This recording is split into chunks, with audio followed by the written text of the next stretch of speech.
चलें जी, मुन्ना भाई से बात करते हैं। अगर आपने कैमरा बंद करना है तो कैमरा बंद कर लें, अगर नहीं करना तो मुझे इशारा कर दें। हेलो, हाँ जी, क्या हाल हेलो। है, कैसे हैं आप?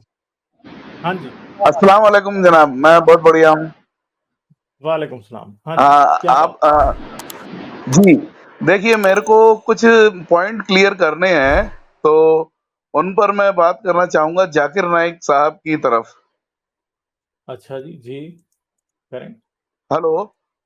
हाँ जी, बात करें। क्या बात करना हाँ चाहेंगे? जी, देखिए मैं जी जाकिर नाइक साहब के ऊपर कुछ बात करना चाहता हूँ। करें, करें। आपको आवाज़ मेरी आ रही है? जी, जी, जी, आपकी आवाज़ आ रही है। सर, बात मेरा कीजिए। एक सवाल ये है कि जाकिर नाइक साहब जब जो है बाबा आदम और माई हवा की जब बात बताते हैं, तो उसमें एक चीज़ ये आती है कि जब बाबा आदम को जन्नत से निकाला गया, तो उससे पहले ही जो है इब्लीस को जन्नत से निकाल दिया गया था। तो फिर वो हाँ जी। वापस आकर उनको किस तरीके से बहका सकता था? आपके मुताबिक इस बारे में क्या कहते हैं? कि जब उसे देखें, इधर पहले ही निकाल तफ़सीर दिया गया था, में माई हवा के बनने से पहले निकाल दिया गया था। तफ़सीर में ये लिखा हुआ है, तफ़सीर में और जी, तारीख़ तबरी में कि इब्लीस को जी, जन्नत में जाने की इजाज़त नहीं थी। तो वो जितने जानवर जन्नत में थे ना, वो सबको जी, जन्नत में जा रहे थे। वो उनको ये कह रहा था कि मुझे अपने ऊपर बिठा के अंदर ले जाओ, तो कोई जानवर नहीं मान रहा था। तो आखिर पे सांप जो है वो मान गया और सांप उसे बिठा के ले गया अपने ऊपर। ठीक है? तो इस तरह से इब्लीस जो है वो जन्नत में पहुंच जाता है। जी। ठीक है? तो अब अच्छा ये एक नॉनसेंस बातें होती हैं, ये कोई जी, सेंसिबल जी, बातें तो होती नहीं है। ठीक है? जी और जी, हाँ जी। जी, जी। अच्छा एक पॉइंट और है सर कि जाकिर नाइक साहब कई बार अपनी तकरीर में ये कहते हैं, वो हिंदुओं की किताबों का हवाला देते हैं और ये कहते हैं कि हिंदुओं के जो 10वें अवतार हैं, जो जिन्हें कल्कि बोला जाता है, वो ही जो है हुजूर सल्लल्लाहु अलैहि वसल्लम वही हैं और वो उनको एस्टेब्लिश करते हैं एज़ ए द जो 10वां अवतार हिंदुओं में बोला जाता है। लेकिन अगर हम जाकिर नाइक साहब की इस बात को सही मानें, तो एक चीज़ ये हो जाती है कि क्या वो पिछले 9 अवतारों को भी नबी नबी मानेंगे? और आपको य मालूम हो तो उन 9 अवतारों में राम और कृष्ण ही नहीं, एक अवतार हुआ है जिसे वाराह कहते हैं। वाराह मतलब खिंजीर। तो क्या ये मुमकिन है कि एक खिंजीर को अवतार या नबी का दर्जा दे दिया जाए?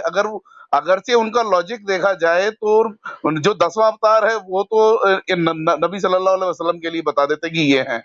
तो इस मामले में आप कुछ रोशनी डालिए सर।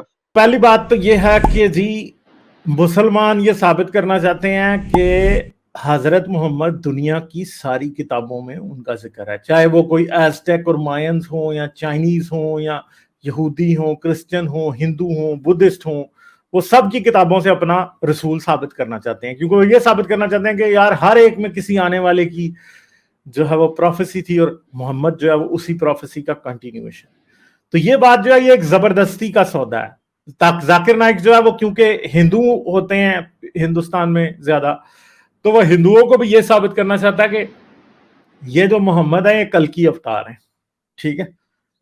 तो कल की अवतार साबित करने से उसको ये फायदा है कि शायद वो कुछ लोगों को जी, जो बेचारे होंगे उनको अट्रैक्ट करके अपनी तरफ इस्लाम की तरफ ले आ सकता है। तो वो ये करता है और कोई बात नहीं है, कोई लॉजिकल रीजन नहीं है ये मानने की कि मोहम्मद कल की अवतार है। ठीक है? या मोहम्मद जो है कोई ऐसा है कि जी वो जरतुश्तों ने भी, जोरास्ट्रियंस ने भी उसकी पेशन गोई की थी, तो फलां ने भी की थी, तो फलां ने भी की थी, ऐसा कुछ नहीं है। ठीक है?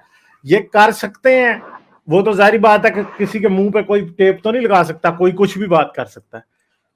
मगर जो है वो बात वही है कि एंड पे इस चीज का कोई फायदा नहीं होता। ठीक है? तो अच्छी बात है, ये बेशक करता रहे, मगर आई डोंट थिंक सो कि बहुत ज्यादा हिंदू भी इस बात से कोई इंप्रेस होते हैं। हिंदू भी नहीं होते। ठीक है? तो ये बातें हैं सारी, समझ गए आप? जी, जी, जी। सर इसी तरह से ये एक और बात कहते हैं कि एक दूसरी किताब है भविष्य पुराण करके हिंदुओं में, देखिए, उसमें आप एक मुझे कैरेक्टर रेफरेंसेस और है। देते जा रहे हैं उस हिंदुओं कैरेक्टर के। को बोलते हैं मोहम्मद। ठीक है? आप मुझे हिंदुओं के रेफरेंस दे ही जा रहे हैं, उनके ऊपर मैं बात कर नहीं पाऊंगा, तो उसका फिर फायदा क्या है? आप हिंदू हैं खुद। नहीं सर, मैं मुल्हिद हूँ, पहले मुस्लिम था, तो इनको काफ़ी सुना करता था, लेकिन पिछले साल भर से मुलहिद हो गया हूँ सर। हाँ, तो मेन जो बात है वो यही है कि इन बातों की कोई अहमियत नहीं है, ठीक है। अगर होती तो एक बात अलग होती। इवन के जाकिर नाइक जब ये करता भी है तो वो बहुत थोड़े से लोगों को ही शायद इस बात से इंप्रेस कर पाता हो, ज्यादातर लोगों को वो इंप्रेस इस बात से नहीं कर पाए, ठीक है। सिंपल सी बात है, ठीक है। और क्या जी जी क्वेश्चन जी है आपका?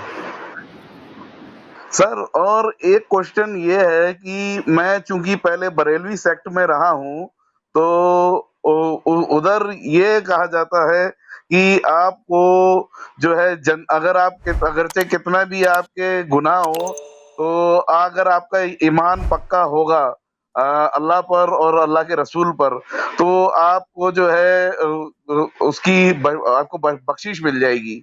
और दूसरी तरफ जो है तमाम तकरीरों में ये बताया जाता है कि अमाल भी जरूरी है।